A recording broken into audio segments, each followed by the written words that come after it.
All right, welcome everybody. Welcome to today's show.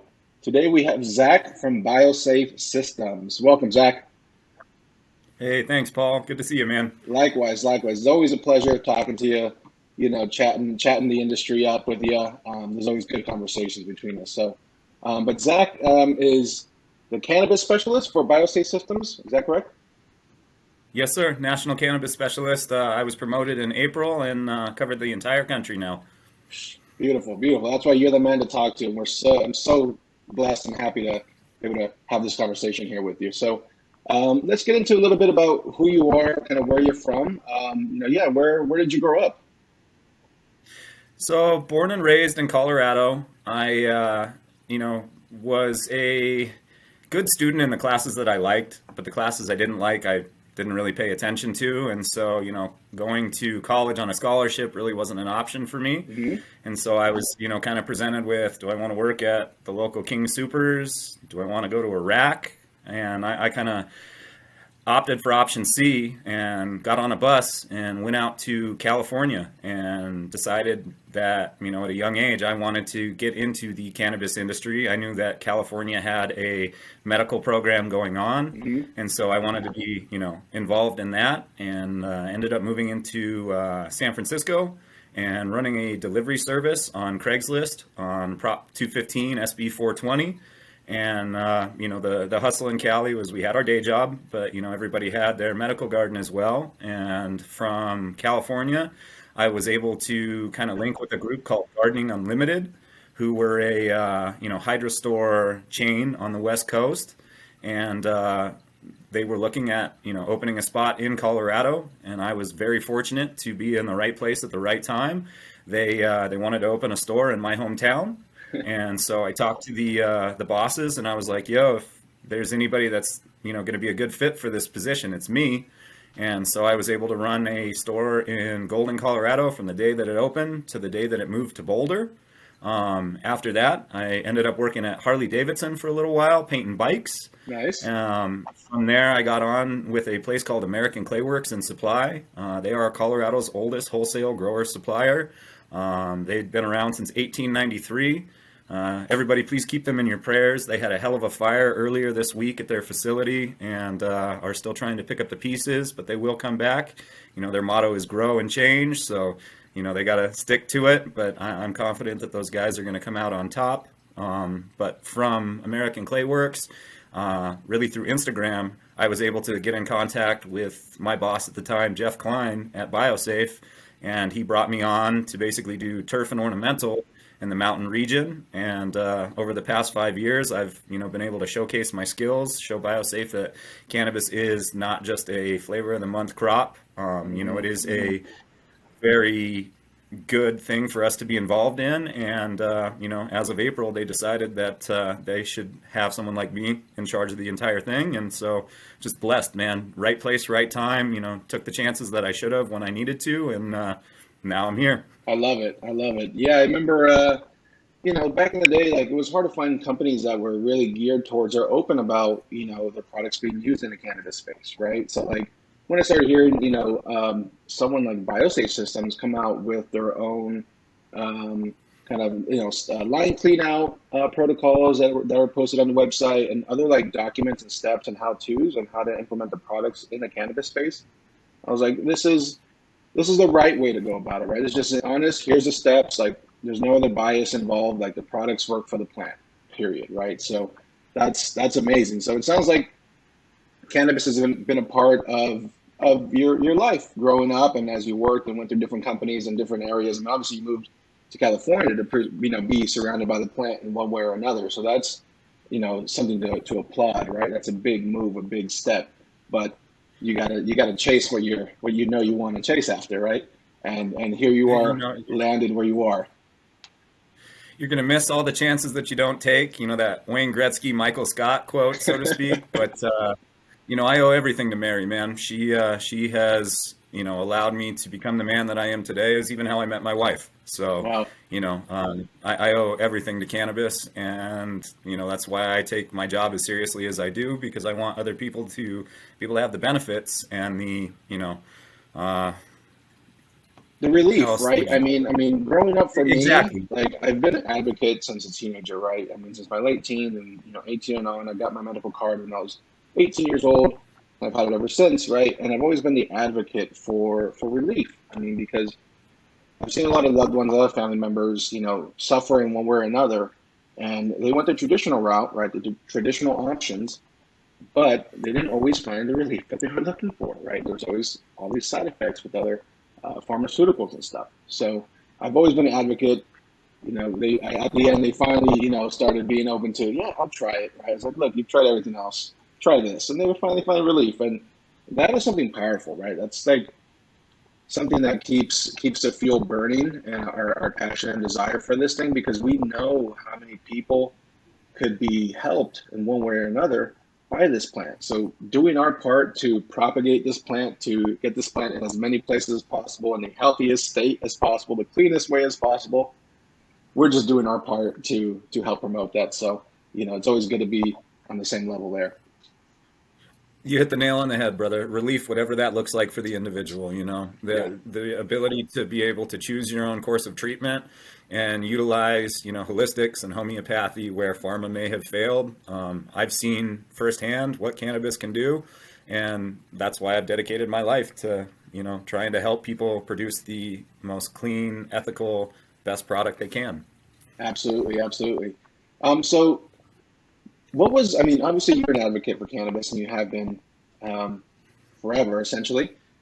What was it like growing up with your loved ones, your family members? Were you surrounded by people that were open to it as well, or was just all of the stigma and propaganda from decades prior embedded in that generation and up until now? Like, what was it like before, and what's it kind of like now? So when I was growing up, my parents didn't necessarily want me to be the stereotypical stoner. They were worried that if I was using cannabis, that I would fit into that rotomold of he's a burnout, doesn't work, lives on the couch, Right. isn't driven, da da da da da. Basically, everything Nancy Reagan told them, they believed because they're from the generation of why would they lie to you? Hmm. But as time has progressed, and not just myself being able to be successful, but my parents seeing what's happened across the country in terms of medical marijuana laws. Like, there is no 7-year-old that's faking seizures to get non-psychoactive cannabis oil. There is legitimate medical uses for this plant, and I think that the if you ever want something in America to change, you use children as the poster child to do it. And a lot of these folks that were looking at, medical marijuana and saying, "Oh, your back hurts," or you don't need it. They look at these children and they say, "There's no way this kid is faking it to Right. get this stuff." And so it was the big perspective shift. Really is, I think, what kind of helped my family come into the understanding about it. Um, but now my parents are both very pro cannabis, and believe that personal freedoms and, again, that right to relief should be whatever you choose it to be. Right, right. I love it. I mean, I think a lot of people in our age and whatnot are experience the same thing, right? I mean, growing up as me, I was an outcast for being an advocate for this plant, right? I mean, all the stigma was there, right? It was just judged. But now, my friends and families and loved ones are advocates themselves. They're out there preaching the power of this plant, right? And I've seen the same instance with a little girl with epileptic seizures getting relief from a high CBD ratio of a Papa and Barkley tincture, right? And you can't deny it. You go from dozens of seizures, dozen plus to single digit, right? It's night and day. So I love it, man. So let's circle back to kind of the professional end of things, right? BioSafe systems and being a national cannabis specialist. Quickly touch on what it was like internally to like say, hey, yeah, we need to create this title, this role to really dedicate the resources and effort to address, cannabis as a crop. What was that like, kind of in your point of view? It wasn't easy. Anytime you're, trying to convince people to believe a different way or see something from a different perspective, it takes time. And I know that for, a few years, cannabis was looked at as something that definitely needed to be, taken care of, but they didn't necessarily, again, the children, that's going to scare people that don't understand cannabis. They're going to say, I don't want my kids to be exposed to that, because the whole gateway thing, they're like, well, if my son smokes a joint, he's going to be a heroin addict. Right. And unfortunately, a lot of people believe that way. And on, the internal level at BioSafe, it wasn't necessarily that they didn't want to help the community. It's just we wanted to make sure that when we did it in the most ethical stand-up way possible. And so we had to put things in place and structure stuff in certain ways to where it was still because we are an EPA registered company and cannabis is still a, Schedule 1 substance. It was hard for us to figure out the exact ways to go about this, to word things so that nobody would be in trouble in terms of liability. And, with certain claims, like you can't make certain claims on certain things because of the fact that it may not be on the label. And so we had to rely on certain states to be able to, say, okay, this product is okay, or we'll recognize this label. And it got to a point where at BioSafe, it made sense for us to have someone like me in this position, because we need a, specialist to be able to answer some of the questions that are being brought up. This isn't grass. This isn't tomatoes. People like to make the comparison that you can grow cannabis the same way. You can't grow quality cannabis the same way. It is a very in-depth crop type that has very specific nutritional requirements, and there are a lot of nuances to growing it. And so having somebody with the experience like myself to be able to come in and talk shop with a grower and not just read a label and say that you use the product like this, but actually go through and say, are those Netafim drippers? What kind of sprayer are you using? And like actually chop it up on a level to where the grower knows he's talking to another grower. Right. Really allowed BioSafe to position ourselves as one of those companies that really cares, because we're not just trying to sell you a product. We're trying to make your garden better than we found it, and we're trying to improve the planet at the same time.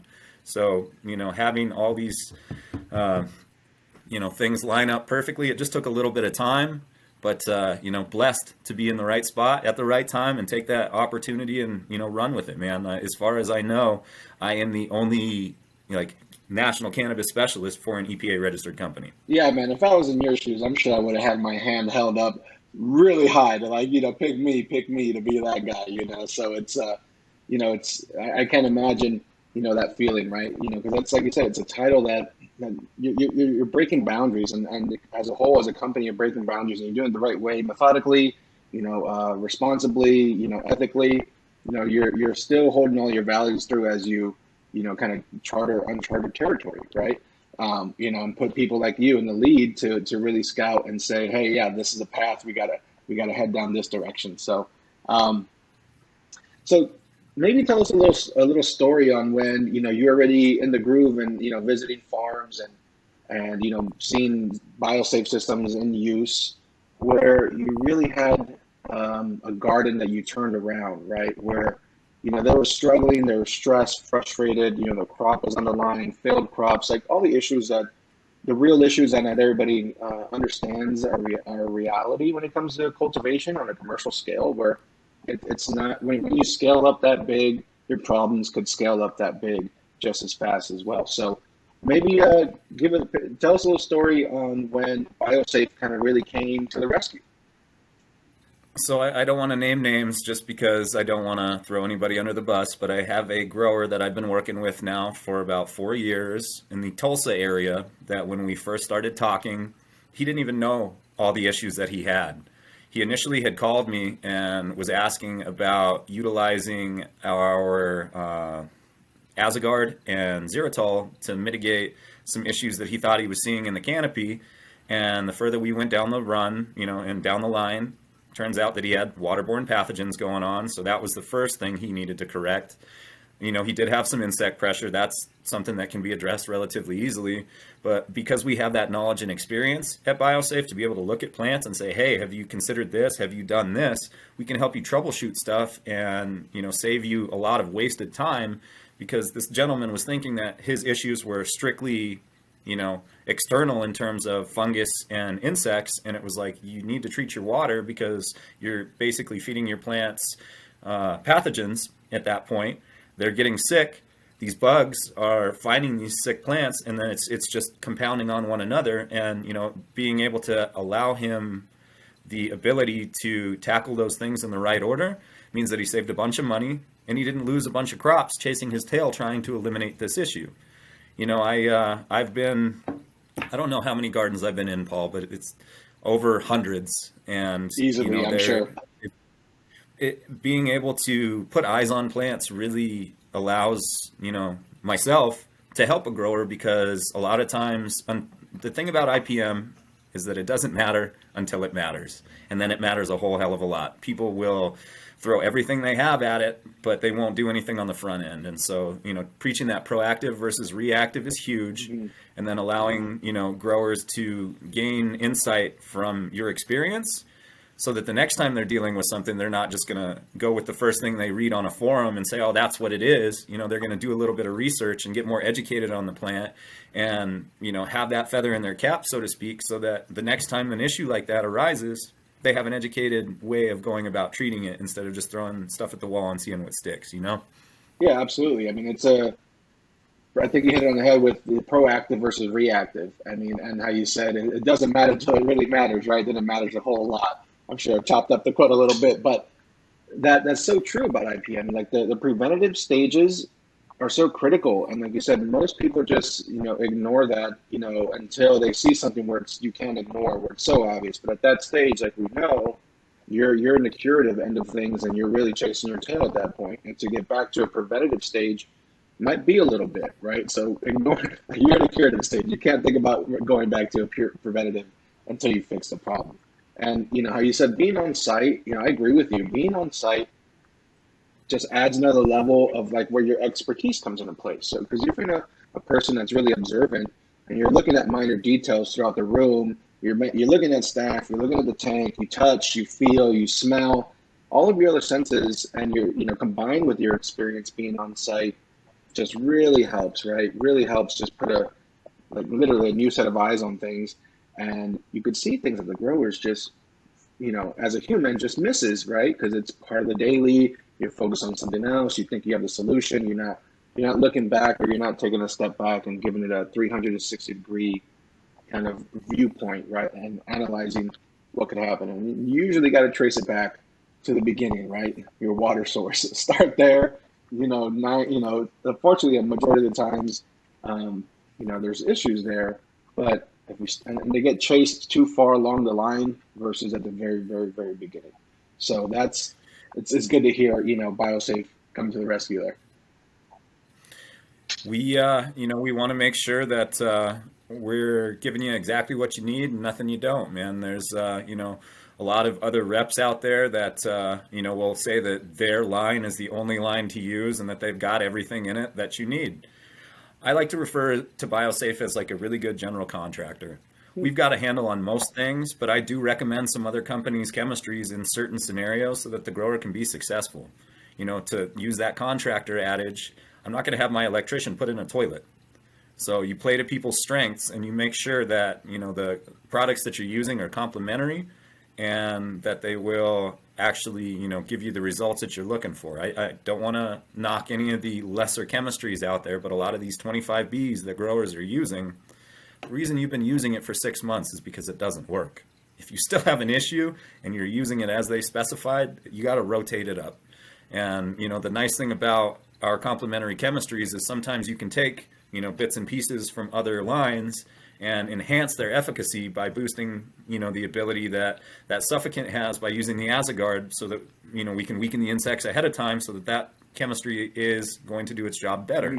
There are certain things that you can definitely mix around and make sure that you are getting that success. But, I've always prided myself on helping a grower get to that end goal. Use as much BioSafe as we can to get them there. But if there are a couple other pieces that need to be added on, and that's what's going to make them successful, I recommend it. I always tell my growers, care about your paycheck as much as I do. And I'm not talking about my paycheck. I'm talking about theirs. I'm there on site helping them because I want them to be successful and I want them to be around next season so that we can continue to have them grow their business, right, and, further their brand.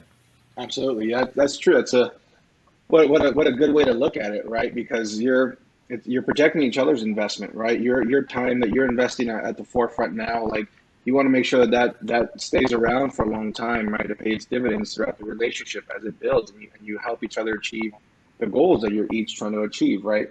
I love that aspect of it. Let's switch a little bit into products end of it, and before we go down like the product line of BioSafe systems, um, let's quickly touch on, because you mentioned some compatible chemistries, right? And tank mixes and stuff. And let's, if we could do a brief overview on insecticidal tank mixes that are common and are okay to use, right? To kind of give a guideline on what you can mix. Because I do like the aspect of putting multiple products in one spray that are compatible, because you're getting more punch there, right? So an insecticidal kind of compatibility, excuse me, insecticidal list of compatible chemistries and a fungicidal list of compatible chemistries, if we could. So, Azagard is tank mix compatible with a lot of products, but typically, man, unless we're tank mixing it with something like xylitol or OxyFoss, I don't really recommend throwing an added insecticide in there. And the reason for that is Azagard is kind of like the jab and the 1-2 punch. It really is the cornerstone for any IPM approach because of what it does, but in and of itself, it is not an insecticide. It will not get rid of your problem completely, but it really allows us to mess their lives up so that whatever else we use is going to be much more effective. It's an anti-feedant, so when we inoculate a population with it, not only are we lessening the damage to our canopy, but we're weakening the insects, making them easier to kill. It's a growth regulant. So when we apply it to, the younger stages, if they're not able to molt properly and get to those adult phases, we're reducing that population that we have to deal with that subsequent week. And it's also an ovipository ovicide. So when it comes in contact with adult females that are in that population that may be laying eggs, it basically renders them sterile. So even if she lays 100 eggs, if only 2 hatch, again, that's 98% less of an infestation we're dealing with that subsequent week. And so utilizing Azagard first really allows growers to get a leg up on any insect pressure situations they may be having. It is tank mix compatible with our xylitol. I do recommend mixing the two. The xylitol is going to give you a decent canopy sanitation, and it also is going to act as like an irritant. So if there are any bugs that are in that canopy that are trying to hide, if they get exposed to that xylitol, they're going to get moving around real quick. And so that is also going to enhance the efficacy of our Azagard, because if it's a contact chemistry and they're hiding, we might miss them. But if they're mobile, the chances of us actually getting that contact and that, 1-2 punch, it goes way up. You can also add in the OxyFoss to that mix. The one thing I do want to say about OxyFoss, though, is that it does have a 21-day residual. So you want to apply it every 3 weeks in that combination. So like the first week of the month, it would be, Azagard, OxyFoss, xylitol. And then the second and third week, it would just be xylitol and Azagard. And then that fourth week, so that we could keep that ISR response up into the plants, we would apply it with the OxyFoss yet again.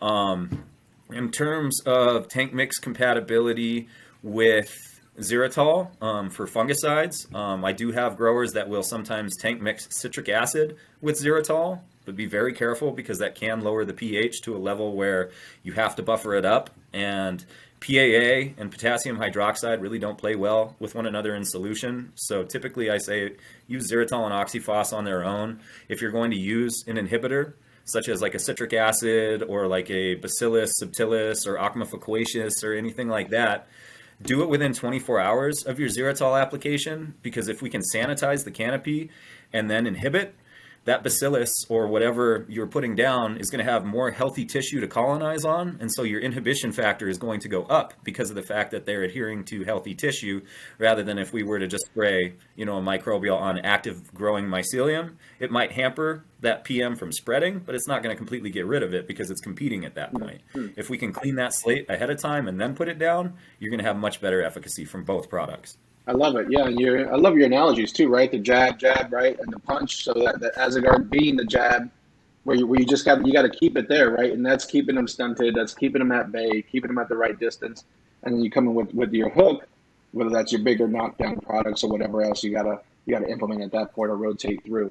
And touching again on the fact that having a clean surface just is going to increase the efficiency of and the efficacy of the next product that you're applying. So having Azagard and Xylitol 2.0 as base sprays are really laying down, sounds like a really solid foundation for the rest of your IPM products, right? An IPM schedule. You begin with the end in mind, man, and make sure that everything you're doing is not only benefiting you today, but it's setting up your next spray to be that much more successful. You know, a lot of times it's just the order of people, you know, applying products. If they were to do the, you know, transverse of what we just talked about, and if they were to use like a bacillus product before using xylitol, they'd be shooting themselves in the foot, because when they apply the xylitol after the fact, they're going to kill that bacillus. They're going to oxidize it. Right. And so, you know, sometimes it's the people have the right products, they're just using them in the wrong order. One thing I did want to touch on, though, that we had kind of talked about, that proactive versus reactive. Don't ever think that you're going to get to a point where you don't have to spray. You know, in these indoor environments, these greenhouses and these warehouses, we've created a perfect environment for plants. We've also created a perfect environment for pests. And so just like watering and pruning, spraying is going to have to be part of your rotation to be able to keep the garden clean. And when you get it clean, don't get complacent, because all that money and time that you put in, all that work is going to be for nothing if you get another infestation. So just work it into your, you know, SOPs, into your daily workflow, that you guys have certain days that you're spraying certain things so that issues don't pop up. You know, don't wait till you have mites to start spraying for mites, type of thing. Right. Water, prune, and spray. The basics, the fundamentals that will never go away when cultivating cannabis, right? I mean, that is, those are the reps that gotta happen, you know, like you just described, to make sure you're staying on top of it. You never really drop the ball. You really, with this much at stake, with what people invest, what companies invest into these gardens, and what's at stake here in the end of it, you can't drop the ball, right? So you got to stay on it. Quick side note: what is your favorite equipment to apply foliar products? Be it a dry fogger, a sprayer, mister. So I'm a fan of the Dram Hydra myself. I liken it to like a Toyota Tacoma. It is a workhorse, and it's got all these aftermarket attachments that you can put on it to make it do all different kinds of things. The fact that it's got a large tank is awesome, because if a grower has to mix up a backpack multiple times to spray one zone, how often is 5 mils really 5 mils, Paul? Right, you know, it's going to be 4 or 6 more than it's 5. So we eliminate that human error portion of it. They have a hose reel that comes on these sprayers, so you can literally park your sprayer at the front of your facility and walk up and down your rows and not have to worry about, you know, your backpack spilling or you bumping into branches. You turn around, you bump into the plant. Yep.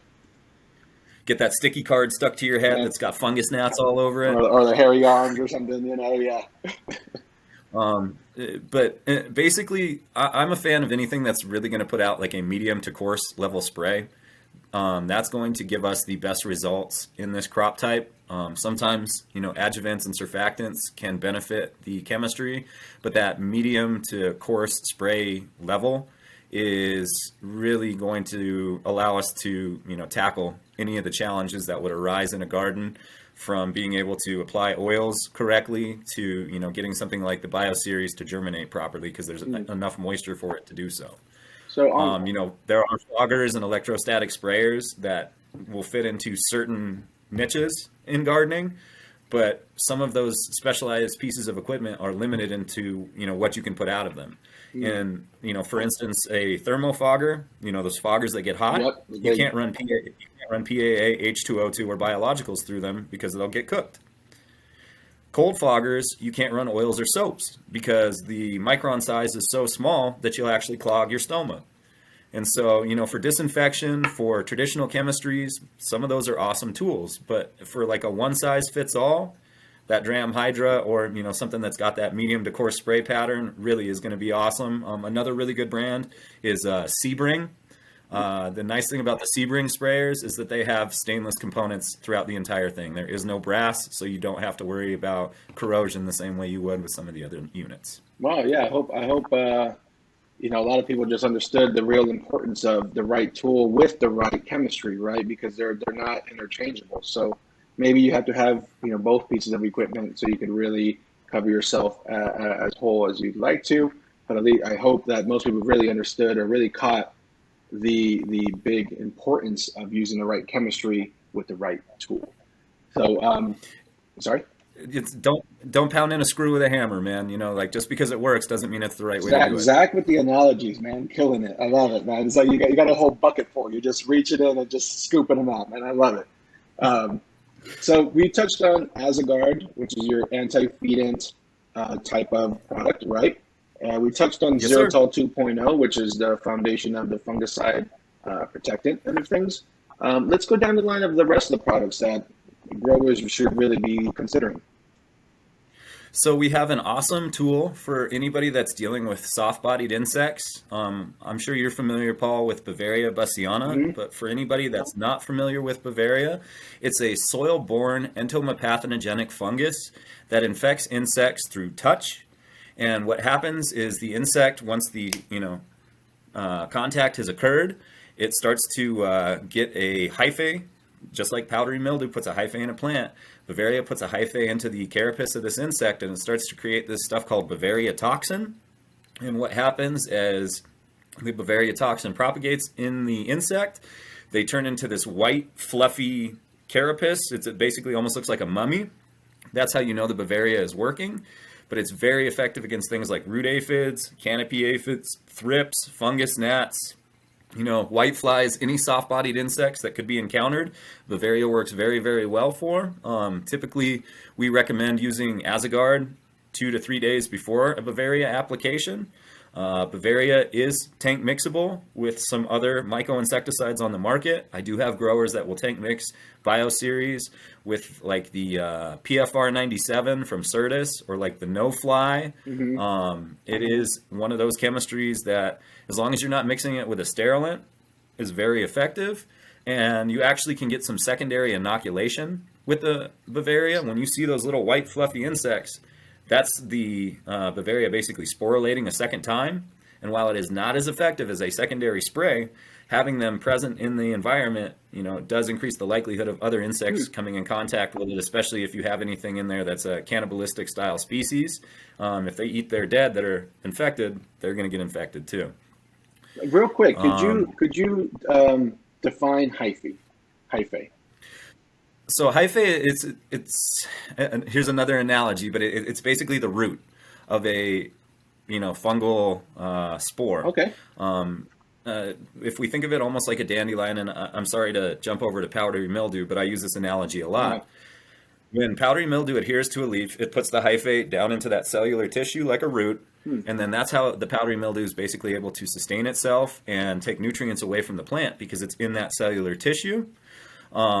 And just like with a dandelion, if we only cut it off at ground level, every time that dandelion grows back, it's going to be a little bit more voracious, a little bit more established. So that's why we recommend utilizing the OxyFoss in conjunction so that we can actually go after that root of the problem when it comes to PM.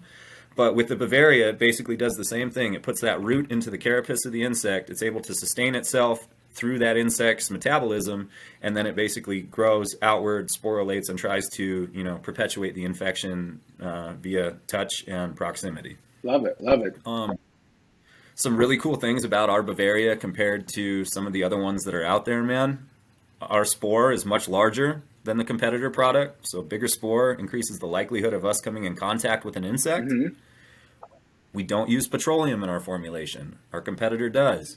Anybody that's drenched with that product can tell you that for 2 to 3 days after the fact, their plants look very unhappy. They get that ram's horning going on, and they don't look good. And that's because the petroleum distillate is that carrier basically creates a hydrophobic layer around that root and prevents it from being able to uptake any water for a couple of days. And so in the case of something like a root aphid that we're trying to fight, we're actually exacerbating our problem by creating that hydrophobic environment because now the plants can't uptake the way that they need to. And it's like getting something when you're already at the hospital. We're just adding to that pile at that point and, making that plant sicker. Right. We use a soy-based carrier. It's non-GMO soy, so there's no risk of, having that hydrophobic action occur. And then we also throw a calcium-based UV inhibitor in there, brother. That's important because Bavaria is a soil-borne fungus. When you expose it to light, it starts to degrade very quickly. By throwing this UV inhibitor in there, you can get about 12 hours of longevity from a single application. The other product is closer to like 4. So, 2/3 more longevity out of one application. Again, bigger spore. It's just going to give you better results against some of the insects that we're targeting. So how long would you keep the lights off during this type of spray? Would you run it for the whole time? Yeah, how would you do the light schedule for spray with this BioSears? So let's say that we have 3 rows of lights just for round numbers sake. We would turn off that left row, spray it, turn off that middle row, spray it, and by the time we get to that row on the right, we'll turn that left row back on. Okay. It's just that you don't want to be spraying directly under the light. That UV inhibitor is going to give it better longevity, but something that I always tell my growers, Paul, is do not spray in the dark. You're going to miss stuff. And just like these plants don't know that they're inside, these insects really don't either. When they see light, they're going to say it's daytime, it's time for us to be active, it's time for us to do our thing. When it's dark, that's when they crawl into the cracks and crevices and try to hide, and it makes your job that much harder because you're attacking an enemy that's hiding from you rather than an enemy that's trying to be established and do their thing. So, especially in the case of something like powdery mildew or botrytis, if you're spraying when your lights are going off, you're exacerbating your issue because where does mold grow? Damp, dark environments. And what did you just create at that point? Right. Play off that dry down cycle of the day period, the fact that you've got your lights on, your ACs, your dehues, and stuff desiccates better during the day. If you're going to attack mold and mildew, do it at that point. Same thing with insects. That's when they're going to be the most active. That's when you're actually going to get the best results from your sprays because you're not going to have, that colony hiding out because it's dark. So on the spray level, I know a lot of people are concerned with spraying when the lights were on, at too close of a point, right? Where I just hit the lights off and I'm going to spray. And usually I assume their head goes towards, leaf temperature. So what are your thoughts on like leaf temperature and most common like indoor facilities or greenhouse facilities? And, how safe are we as far as like what kind of temperature range in a leaf as far as foliar sprays go? Like what's a good temperature and where are we overthinking it or are we still in a safe zone? So the mentality of spraying with the lights off really came from the HPS realm because of the fact that those bulbs do kick out a decent amount of, photosynthetic radiation. And it's more of like a magnification spot issue than anything. When you've got a leaf that's covered with droplets and you've got 1,000 watt beaten down on it, those water droplets literally act like little magnifying glasses and can cause issue from the spray. If you're in an LED room, I really have not seen too many ill effects from guys spraying with LEDs on because we don't get that same ambient radiation temperature on the leaf. Like with an LED room, you're going to run that at 82 to 85, whereas with an HPS room, you'd be running 75 to 78 maybe because you had to compensate for that ambient radiation on that leaf temp.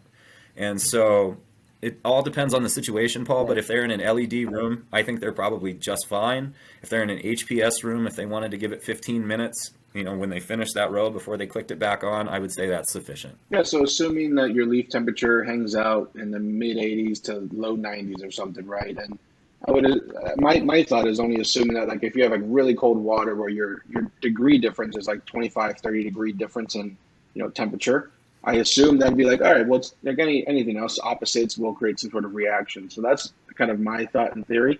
But assuming, that you have 70 some odd degree water, your plants are hanging out in a low 80 environment, like it can't be too far off. Or am I wrong there? If you wouldn't irrigate it with it, don't spray with it. That Easy rule same, of thumb. Yeah. Dude, that same, little guideline or whatever for foliar sprays is going to fit for root zone applications. We don't really want it colder than say 60. We don't really want it hotter than say 80. Nice. That nice 20 degree middle ground. Like the closer you can get to 70 is the sweet spot. But if you can stay within that range, I think that the majority of growers will be just fine. 70 is a sweet spot. You heard it there. So that's BioSeries, right? Xerotel 2.0 as a guard. What do we have next down the line? Let's talk a little bit about our OxyFoss, man. Yeah. OxyFoss really is my favorite chemistry that we manufacture for cannabis because of the fact that it elicits something within the plant called an induced systemic response. And basically it's like giving our plant a flu shot and getting it ready for anything that could, basically kind of come up and cause issue. It does it through a molecule called potassium phosphite. It's also known as mono and dipotassium salts of phosphoric acid. And basically, it's a PK molecule that the plant can't regulate the uptake on. And so when it's exposed to it, it causes the plant to get into this defensive posture where it's going to create enzymes and terpenes that are responsible for natural plant defense, while at the same time lowering the pH of the cellular tissue just enough so that it's an unhospitable environment for hyphae. And so like what I was saying, the dandelion thing with the PM, we're addressing the roots too. And we're making it so that it's not able to just keep coming back. And the nice thing about using something like an ISR chemistry versus something like an SAR chemistry is an ISR chemistry, we know exactly how long the elicitation is going to be because we're using phosphoric acid to do it. And so we can say that 21-day window, if you let it go past that point, you're going to see issues because the response has gone at that point. But again, having a 3-week residual is awesome for cannabis because it allows growers to time their applications in such a way to where they're never going to be without, so to speak. If they can spray their mother plants a day or two before they take their cuttings, they're going to have that ISR response elicited in those clones. And, cutting a clone, if anybody knows, Paul, it's you, but cutting a clone is the most stressful thing you can do to a plant.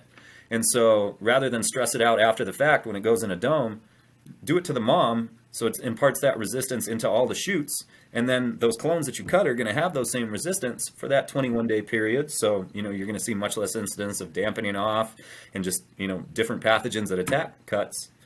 And then, when they get into veg, hit it once or twice, depending on how long their veg cycle is. And then flip, week 3, week 6, assuming they're running that 9-week-ish flower cycle, they will have that induced systemic response elicited from propagation all the way to harvest. So they're going to see much less instance in that run of issues popping up because those plants are already on the defensive the entire time. They're on the defensive the entire time from the get-go. So would you recommend spraying your mother stock a day before you cut it, or doing the oxy with the xylitol dunk the day of cut? In my personal opinion, brother, I like to spray the moms before and then do the xylitol dunk the day of. Mm-hmm. That way we can, basically give the plant a day or two to acclimate, and we're not doing stress on stress. It'd be like going to the gym 2 days in a row. It's just not good for you. Understood. Yeah, and it's a good way to split it up, right? So you do your protective OxyFoss systemic response the day before you cut. It absorbs. It's good. The next day, you got the stressor of cloning, the propagation, cutting off the mom stock, dipping that into a xylitol to clean the slate before you put it into the dome itself. That's good. That's good because I've done mixing them both, right, as well, in the same dunk. But there's always a foliar schedule on the moms prior to cut. I've usually rotated like a sea kelp product right before cut as well, like a day or two before cut, to kind of have just a little bit healthier, more praying plants before I clone them. But real quick, where would you place your xylitol oxy type of foliar sprays in with something like a sea kelp foliar? Would you do it before, after? I'd probably do the kelp the day after the ISR response. So, if we were going to do OxyFoss, maybe do the kelp the day that you're taking cuts, just because kelp is a great stress relieving tool. Mm-hmm. And so I always got my analogies here, Paul, but it would be like, taking your protein drink after you worked out at the gym. We stressed it out, but we're giving it something to combat that stress so that we're not going to see, any ill effect, hopefully, from it. And, giving those auxins, cytokinins, and gibberellic acid to those plants that are readily able to photosynthesize. Like kelp is amazing. I love it. Anytime, me too. I'm just trying to find the real best product out there that, I'm trying a few different ones to really find my favorite, who's got the best ratios, chemistry, percentages, and what do my plants like the most. So I love it. I'm preaching it to everybody as a staple. Just it's got to be given to your plants every week, one way or another. The only downside to kelp, if there is any downside to it, man, is that it is kind of an accumulator plant, similar to cannabis. So, anytime a grower is going to be utilizing a new kelp in their formulation, I recommend that they look at the APFCO website. Anytime you look at a bottle of fertilizer, on the bottom there's going to be a little website. It's like aafpco.com/heavy metals. And that way you can know the input of your product before you start using it. I've had some growers basically cut out certain types of kelp because it's been very high in arsenic. And, growers can fail for arsenic. Not saying not to use kelp. There are forms of kelp out there that have been refined and the arsenic has been removed. But the closer they get to organic kelp that is unadulterated, the more concern I would have just with that heavy metal content. Mm-hmm. Not saying that it's all contaminated, but like anything, dude, proactive versus reactive. Right. Know what you're putting on those plants before you ever feed it. Yeah, and for me, that's a good way to do even deeper research on the products that I'm testing too, right? There's an anecdotal, what's my plant responding to it, right? How is that happening? And then the reality of it, because I have heard of that, the heavy metal content, be possibly accumulating and whatnot. So knowing where to go to that website at the bottom of the label to do your research and say, all right, what's really happening, behind the doors. So we're on the proactive end of it and not accumulating the wrong types of minerals within our plant, right? 100%. So, and real quick before we move on to the next product, the OxyFoss. What was the foliar application rate? So as a standalone, you can go as high as 1 ounce per gallon. But what I typically recommend is that they tank mix it with the xylitol. The reason that we do that is so that we can get that PAA into the mix. PAA stays stable much better than H2O2 when we take it from concentrate into solution. And so basically we are just enhancing the OxyFoss's ability to be a surface cleaner at that point. And we would mix those both at 1 to 300, which is like 13 ml, give or take, on each. And the reason that we would mix them together is that would give us the same peroxidal concentration as like the heavy rate of xylitol. So like if you were to use xylitol as a standalone, you can go as high as 1 to 100 or that 37 ml per gallon. When we tank mix the OxyFoss and xylitol together, we've in essence made like OxyFoss 2.0. It's got the PAA from the xylitol. It's that strong peroxidal concentration that it would be if we used it on its own, but it also has that secondary component in the potassium phosphite to allow us to get that ISR response. So we're getting the highest level of canopy cleaning that we can, while at the same time targeting that, quite literally, the root of the issue. With the 1 to 300 for each product, right? 13 mils per gallon for each product there. Nice. That's a good recipe. And knowing that you're based on the fact that you're maxing out your PAA, right, and the whole chemistry when you combine the two, matching it with the higher dose of xylitol itself. That's a good. It's not just like, I do half and half. It's because we're trying to understand the whole ratios of the chemistry. The one thing that I do want to just let everybody out there know, I'm sure Paul is already aware, and we talked about it a little bit last time, but when we're mixing up xylitol, guys, we do not want to use plain RO water. Tap water is usually sufficient, but if your tap water or well water is complete garbage, please spike it to 0.2 to 0.3 EC with your base fertilizer. That will give us enough bicarbonate content to where we should not have to pH the solution after mixing. Again, PAA and potassium hydroxide really don't play well in solution together. So if we can add a little bit of buffer to that RO water before we mix it up, not only are we getting a little bit of foliar feed out of it, but we're getting the benefit from that fungicidal antagonization. Right, and we're not. Yeah, I think we got to make a shirt or something, right? Don't use RO with 0.2, no right? No RO, right? Because no RO with 2.0, I love it. No RO with 2.0, there it is. Let's get it rolled out for the next conference there. I'm sure there's a ton of them will be sold. But it's true. I mean, that's a staple that I'm starting to preach too, because like you said, the chemistry of xylitol 2.0 is very acidic. So with nothing in the water of RO water, there's no minerals there. There's nothing to buffer it. There's nothing to keep it stable, right? So, and I've even, seen, 0.3 as an easy 0.3, even up to like 0.5, just like it's better to have 1 or 2 more points above of content to help buffer that pH versus 1 or 2 below, right? So like, be a little bit, on the end of more comfortable, 0.3, 0.4, something solid. And if it's still too low for you, right, then, maybe you could bump it up a bit more to help buffer that pH.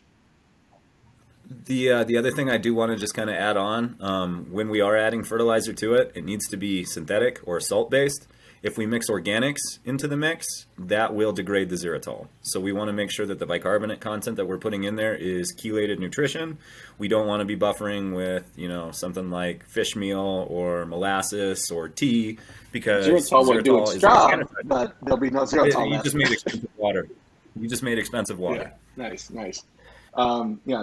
No RO with 2.0. I love it.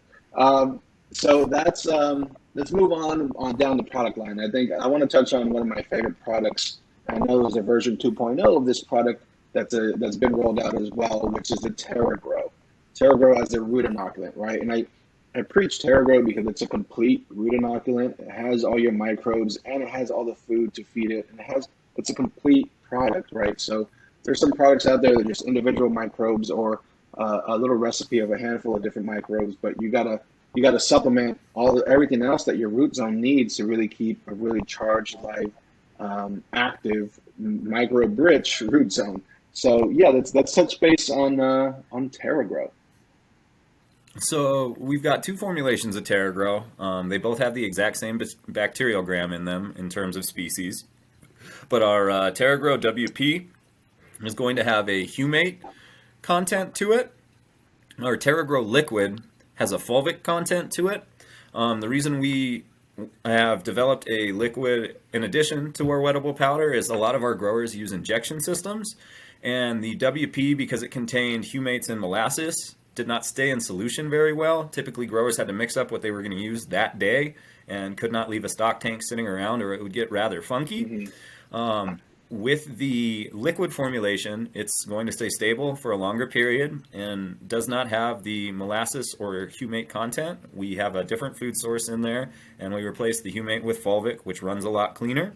So this allows growers to basically utilize it via their injection system. And as you were saying, Paul, it is a very complete microbial package. It has 5 different strains of bacillus in it, as well as kelp and the fulvic / humic component.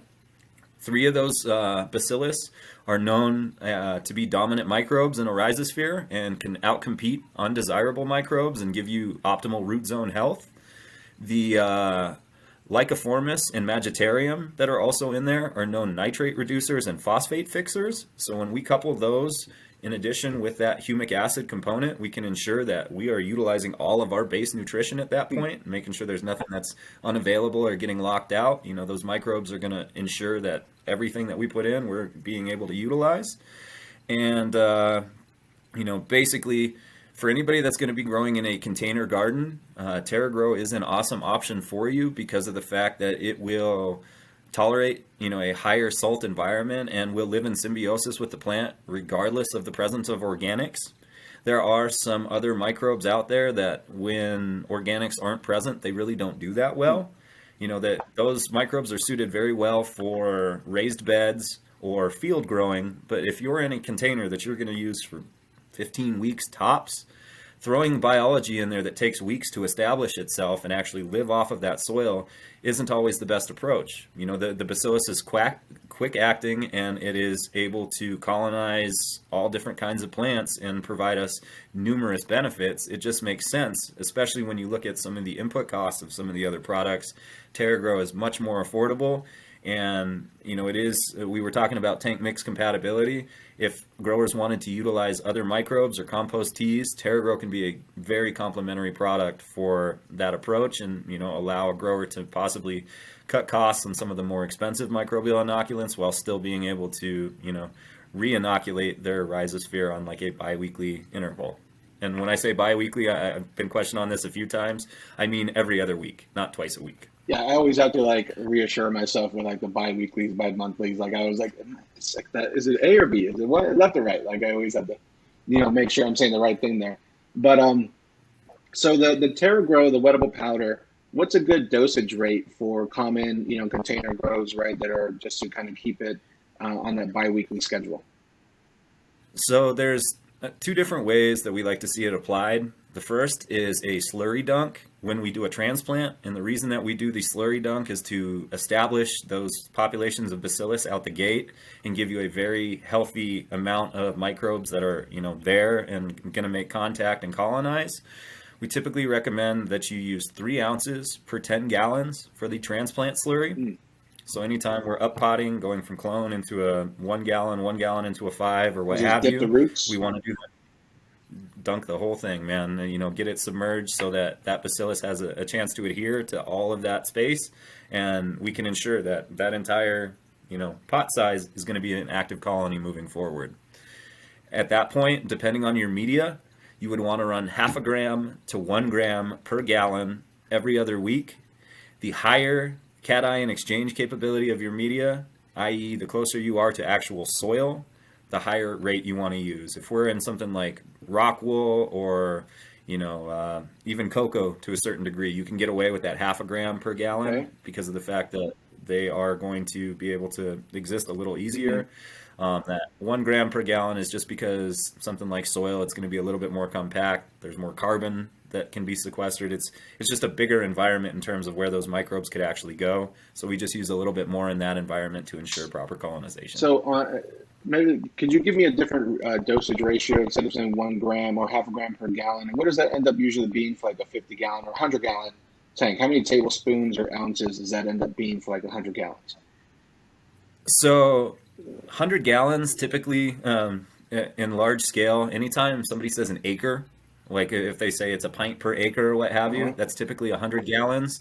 And with TerraGrow for outdoor ag, we recommend a pound per acre. So it would be a pound per 100 What gallons. about like the indoor like rockwool cocoa, like 0.5 gram per gallon? What does that end up like kind of tallying up to be?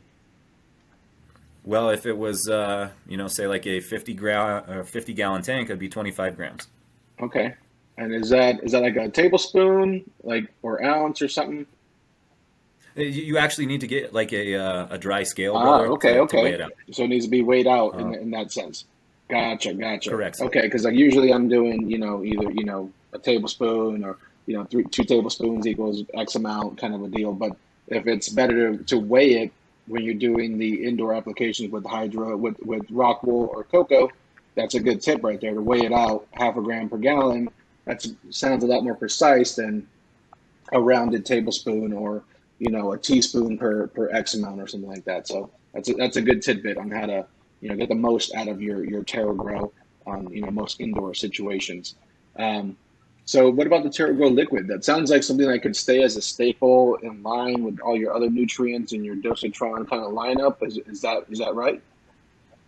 So the TerraGrow liquid is not necessarily a one-for-one replacement because it does have a little bit of different components in it. We did remove the molasses, and we've added that refined humic in the form of fulvic, so that we're kind of skipping steps, so to speak, so that fulvic is readily available.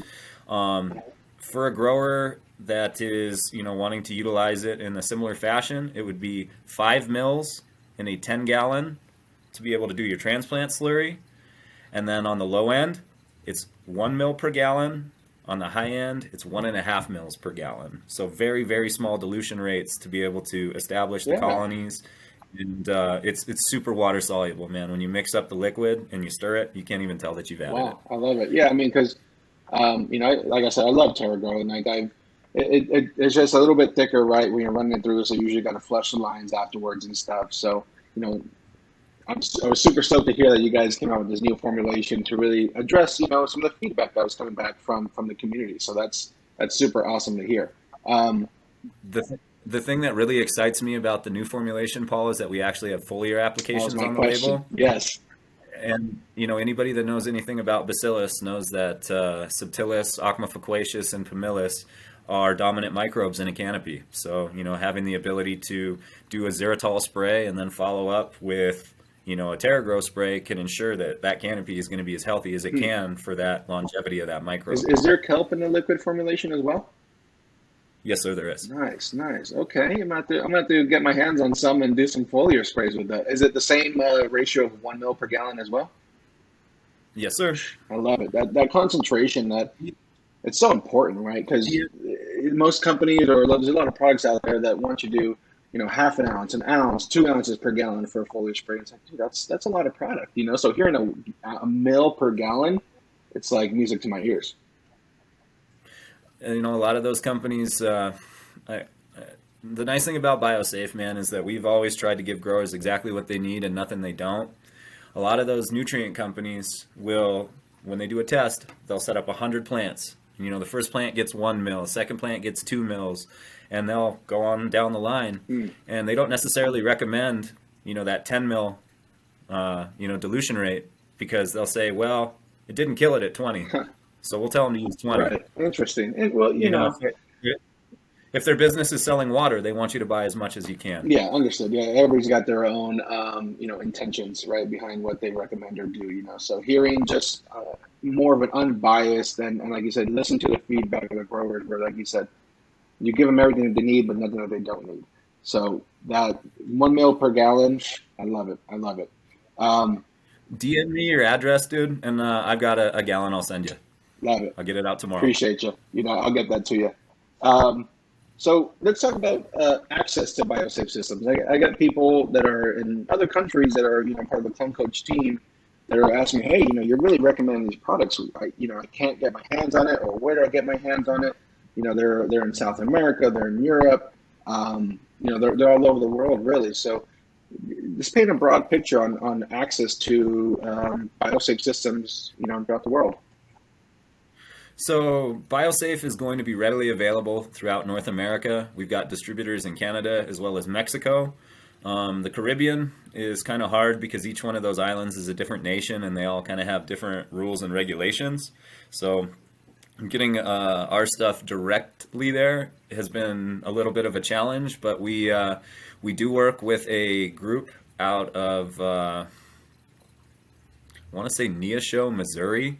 They're called Hummert International, and they specialize in getting stuff out of the country. So if we have growers that want to order something and have been unable to track it down via their local suppliers, if they hit up Hummert, Hummert can get it shipped.